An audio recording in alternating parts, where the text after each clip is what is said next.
We will never meet again. Where we last met, the fragrance of our memory will spread the odor. গোটা কাহিনী জুড়ে এই লাইনটি যেন গভীরভাবে কানে বাজতে থাকে।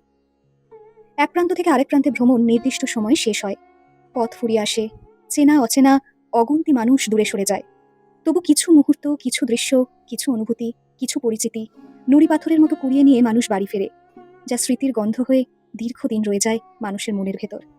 সেই অমূল্য অনুভূতির রেশ যেই বইটা আমার মনে দারুণভাবে ছড়িয়ে দিয়েছে, তা আমাদের প্রিয় লেখক সাদাত হোসেনের লেখা যেতে যেতে তোমাকে কুড়াই। প্রকাশিত হয়েছে অন্য প্রকাশ থেকে এবং বইটির মুদ্রিত মূল্য ৬৫০ টাকা। আমি বইটি সংগ্রহ করি দেশ পাবলিশিং হাউস থেকে। এটি শুধুমাত্র নিছক ভ্রমণ কাহিনী নয়, এটি এমন একটি বই যার দুমলাটে বন্দী হয়েছে আস্ত এক জীবন। বলতে দ্বিধা নেই, ট্রাভেলগ পড়তে আমি যে খুব আগ্রহ অনুভব করি তা নয়, তাই বইটি কিনে বেশ কিছুদিন রাখাই ছিল। হঠাৎই বইটা একদিন বুকশেল থেকে বের করে বইয়ের পাতা উল্টাতে উল্টাতে ইউরোপ ভ্রমণের সুন্দর সুন্দর ছবিগুলো দেখি, যা আমাকে আকৃষ্ট করে এবং অলসভাবে বইটি পড়তে শুরু করি।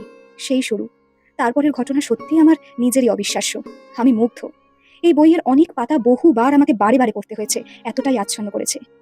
বইটির পাতায় পাতায় লেখক শুধু তার সমগ্র ইউরোপ ভ্রমণের অভিজ্ঞতাই বিশদভাবে আলোচনা করেননি।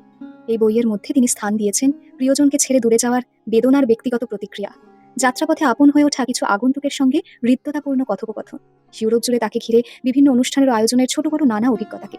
রয়েছে ইউরোপের বিখ্যাত স্থাপত্যগুলির নির্মাণ ইতিহাসের রোমহর্ষক কাহিনী, রাস্তায় রাস্তায় ঘুরে পাওয়া বিচিত্র মজার সব গল্প এবং মুহূর্তের মধ্যেই অপরিচিত মানুষকে গল্প শুনিয়ে আপন করে নেওয়ার লেখকের সহজাত দক্ষতার নিদর্শন। আছে বাংলাদেশে ফেলে আসা নিজের নিকটজনদের জন্য বুকের গভীরে জমে থাকা চিনচিনে ব্যথা, আবার এক শহর ছেড়ে অন্য শহরে পাড়ি দেওয়ার সময় অস্থায়ী আশ্রয় এবং আশ্রয়দাতা মানুষগুলোকে বিদায় জানানোর চাপা বিষণ্ণতা।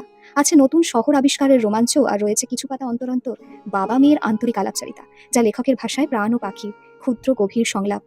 যদিও প্রতিটি যাত্রার মধ্যে লুকিয়ে থাকে এক অনিবার্য বিদায়, কাউকে না কাউকে কোথাও না কোথাও ফেলে রেখে চলে যেতেই হয় আমাদের। তবুও বিদায় মানেই কি শুধু সমাপ্তি? যাত্রার শেষে আপনজনের কাছে তো ফিরে আসতেই হয়, আর এই আলাদা থাকার সময়টুকু বেঁচে থাকে একসাথে কাটানো ক্ষুদ্র সময়কালের স্মৃতির সুগন্ধ আঁকড়ে। তারপর ঠিক সন্ধ্যা নামার সাথে সাথে যেমনভাবে পাখিরা তার অতি পরিচিত নীড়ে ফেরে, তেমন ঘরের মানুষটিকে কোনো না কোনো দিন তার পরিচিত বাসায় ফিরতে হয়, সেই পুরানো শান্তির আশ্রয়ে। সম্পূর্ণ হয় জীবনযাত্রার এক বৃত্ত। পথের শেষ হয়, লেখকের সাথে পাঠকের মনেও রয়ে যায় সুদীর্ঘ সফরের অমলিন আবেশ। লেখকের অনবদ্য লেখনী শৈলী নিয়ে মন্তব্য করার দুঃসাহস আমার নেই, আমি তার গুণমুগ্ধ পাঠক মাত্র। তবে এটুকু বলতে পারি, বইটি পড়ে শেষ করার পর মনে হয়েছে এটি আমার পাঠক জীবনের এক মূল্যবান প্রাপ্তি। আপনারাও সংগ্রহ করে বইটি পড়ে ফেলুন, আশা করি চমৎকার এক অনুভূতি উপলব্ধি করবেন।